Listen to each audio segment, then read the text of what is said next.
Welcome everyone to my Eternal Legend guide. Today, I'll be covering Estelle, Lumia's fearless firefighter. Today's guide was made possible thanks to Niku Sushi, who provided the information for this guide. They're very talented Estelle player from the NA server, so thank you so much Niku Sushi for providing everything we needed to make this. Starting off, introducing Estelle. While Estelle might not be the most complicated character, there's still plenty of information to give out in order to deepen the knowledge everyone has of this character, so let's take a look.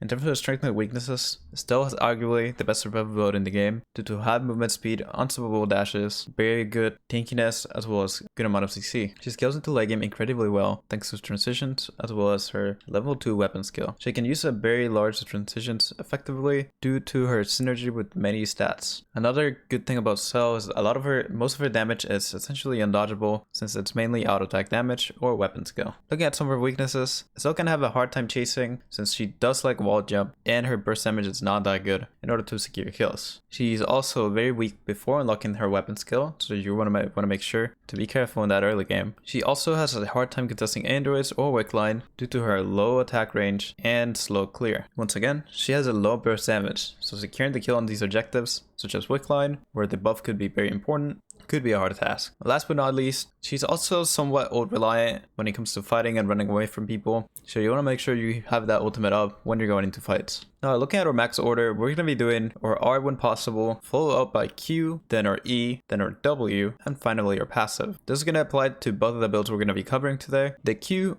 is going to be your bulk damage on pretty much all of your builds. Your E is max second in order to reduce the cooldown on your mobility spell. And then we're doing passive last since putting points into it pretty much doesn't do much since the regen effect you get from it is not very strong. Now looking at our augments, we're going to be looking at two main augment pages. The first one with Healing Drone is it's a lot more common due to extremely powerful synergy with Estelle's self-cast ultimate. While Diamond Shard is starting to see more play on amp builds since usually these builds struggle getting enough movement speed, so Diamond Shard allows you to stick to people easier. Now looking at our transitions, Estelle can use pretty much every stat well except for crit. Attack speed is very important to proc your bigger and stack your axe skill, and you should aim to have at least 1.0 attack speed even on amp builds. Amp is very valuable if you're playing Decisive Parrot Lost. Meanwhile, attack power and anything with item passives such as Q Watch or Blazing Dress is very good on Juggernaut. CDR and movement speed are both very valuable in order to chase better, but the Juggernaut build usually prioritizes MS since it's very hard to slot CDR on that build. Now looking at our matchups, and our easy matchups, we're going to be looking at Nathapon, Daniel, and Kathy. Pretty much Daniel and Kathy are two assassin characters who pretty much can't kill Estelle through her raw tankiness due to her being able to cast her ult on herself in order to get a big shield. She can also follow up to Daniel after he leaves his ult with the dash in order to kill him, and Kathy pretty much can't attempt to just poke out Estelle since if she plays a matchup that slow, she'll probably die. Now in terms of Nathapon, Estelle can use her unstoppable dash in order to unstoppable through his ultimate or his E-pull, and can also stun him out of the E-pull animation, so Estelle can pretty much face tank his combo and run at him. Now looking at our worst matchups, we're gonna be looking at Yuki, Tazia, and Emma. Yuki's this arm is very strong against Estelle since she does really want to get those autos up in order to stack up axe skill and use her Q. Without this, Estelle lacks a lot of damage into this fight. For that reason, Yuki is a very bad matchup. Now looking at Tazia, Tazia is really good at keeping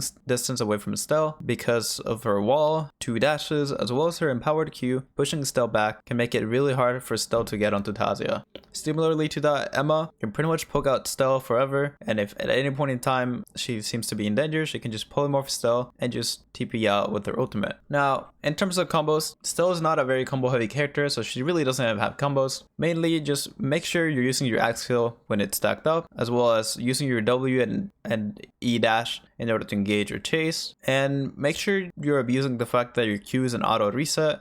So make sure you're autoing then queuing right after whenever possible. Now looking at our game plan, trying to get for the first 3 or meter is pretty much impossible since once again Estelle is not a very early game character since she won't be able to have that axe skill available. Generally speaking, you want to try to farm until day 2 and then you can attempt to go into a battle zone. Since you're not really good at androids, since you don't have that fast clear or a good last hit in order to try to get those things in time. She's also a melee character, which means if you want to try to loot those bodies from the androids, you're going to put yourself in a lot of danger. So with this said, battle zone will be your best bet.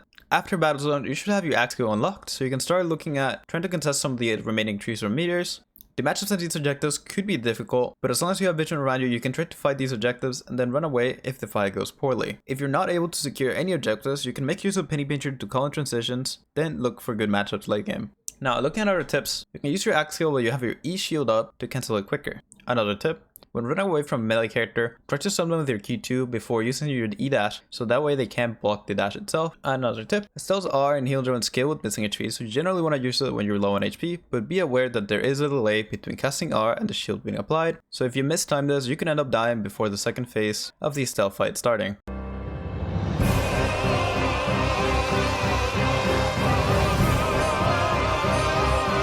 Another tip, you can pre-stack your axe skill and prep your Q2 by hitting animals. This can be really good for when you're trying to start a fight and you have vision advantage over your enemy, so make sure you're doing this. Another tip, whenever you're playing a Juggernaut build, your EW is generally a DPS loss, so try to avoid doing this. For our last tip, you don't always need the stun on Q2. In really close fights when you and your opponent are low in health, mashing Q1 and then Q2 immediately after for a quick burst of damage or to stack up axe skill quicker can be very useful. Well, that was it from me. If you find anything useful in this guide, make sure you like and subscribe, and I'll see you guys in the next video. Bye bye.